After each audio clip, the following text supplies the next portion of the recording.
I'm a budget traveler, so a lot of people might be surprised to find out that I hold a credit card with a nearly $600 annual fee. Let me explain. If you're new here, hi, my name's Zoe. I'm a digital nomad who travels the world on a budget. But one of the ways I do that is by holding credit cards that allow me to earn a lot of miles and points and then convert them into flights and hotels and other travel experiences. Today, I'm going to explain why I hold on to this credit card despite it having a nearly $600 annual fee. So the card we're looking at today is the Chase Sapphire Reserve. At the time of recording, the card currently has a $550 annual fee. But that comes with a lot of perks. First one being a $300 annual travel credit. So at the start of every new year that you have this card, they're going to automatically give you $300 off any of your purchases for hotels, for flights, for parking, anything that's travel related. They're automatically going to credit you $300 worth as you make those purchases with your card. So for me, that drops the fee of the card because I know I'm going to be spending at least $300 a year on airfare and hotels and parking.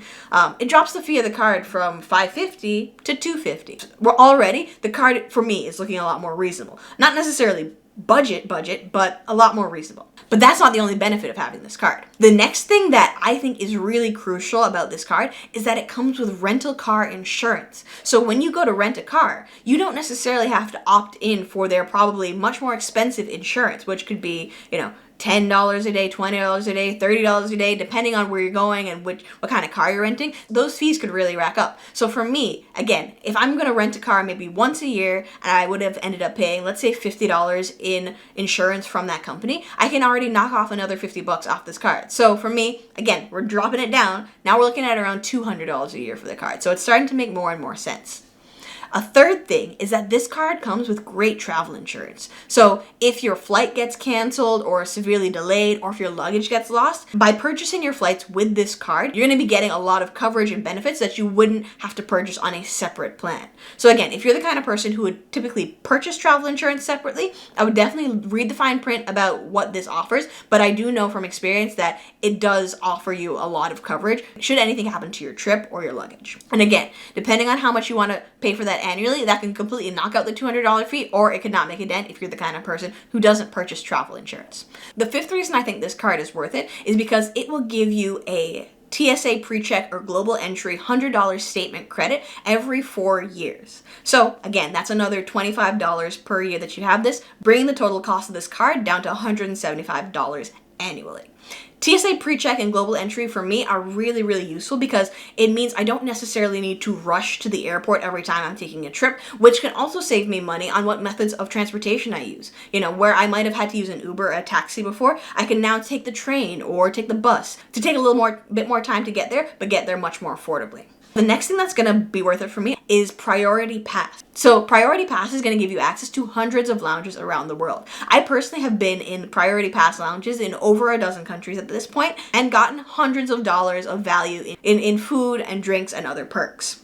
So even if you're the kind of person who only flies a couple of times a year, if you think about how much money you spend on a bottle of water and some snacks, maybe even a meal before your flight, that starts to really add up. Say you might spend about $25 or $30 each time you go to the airport on food and drinks and snacks.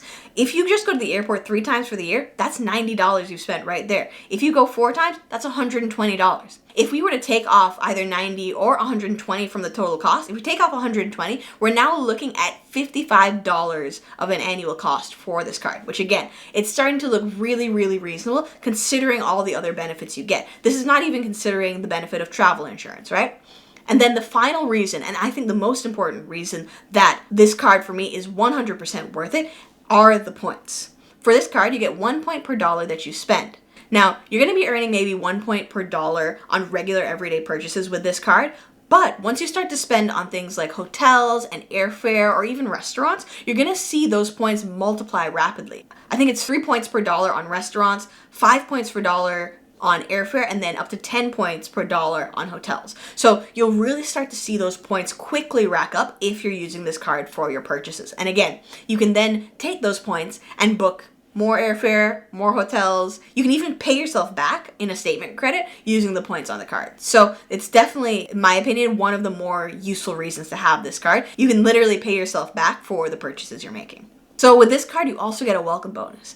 And we've talked about points already, But with the welcome bonus, you get a one-time bonus of at least 50,000 points. I've seen it go up to 60 or 70, but you'll get at least 50,000 points of a welcome bonus if you meet the minimum spend over the specified category of time within the category. So for instance, it might be a 50,000 point bonus if you spend, say, $3,000 within 3 months. So if you know that you can put $3,000 worth of purchases on this card over 3 months, I think it's more than worth it. So for the 50,000 points you could potentially get, when we look at point valuation, we're usually thinking like, okay, 1 point is equal to about 1 cent in just average circumstances.